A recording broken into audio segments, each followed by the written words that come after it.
तुमच्या घरातील लहान मुलं मोबाईलवर गेम खेळत असतील तर ही बातमी तुमच्यासाठी अत्यंत महत्त्वाची आहे। नागपूरच्या हिंगणा पोलीस ठाण्याअंतर्गत सायबर फसवणुकीचा धक्कादायक प्रकार समोर आला आहे। एका मुलानं मोबाईलमध्ये गेम डाउनलोड करताना एका लिंकवर क्लिक केलं आणि काही क्षणातच त्याच्या वडिलांच्या बँक खात्यातून तब्बल 51,900 रुपये गायब झाले। या प्रकरणी पोलिसांनी अज्ञात सायबर भामट्याविरुद्ध गुन्हा दाखल करत तपास सुरू केला आहे।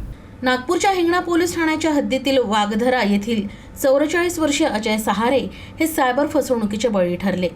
माहितीनुसार त्यांच्या मोबाईलवर सिक्युरिटी अपग्रेड या नावाने एक लिंक पाठवण्यात आली।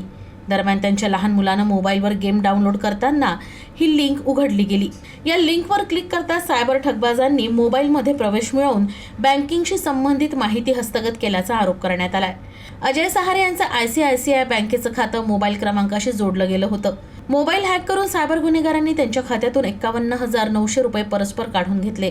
बँक खात्यातून पैसे काढल्याचा मेसेज आल्यानंतर अजय सहारे यांना फसवणुकीची माहिती मिळाली। त्यानंतर त्यांनी हिंगणा पोलीस ठाण्यात तक्रार दाखल केली। तक्रारीच्या आधारे पोलिसांनी फसवणुकीच्या संबंधित कलमान्वये अज्ञात आरोपींविरोधात गुन्हा नोंदवून तपास सुरू केला। एका छोट्याशा निष्काळजीपणाचा फायदा घेत सायबर गुन्हेगारांनी कष्टाची कमाई लंपास केली। यामुळे मुलांना मोबाईल देताना विशेष काळजी घेणं तसंच कोणतीही अनोळखी लिंक किंवा ॲप डाउनलोड करण्यापूर्वी त्याची खातरजमा करणं अत्यंत गरजेचं आहे।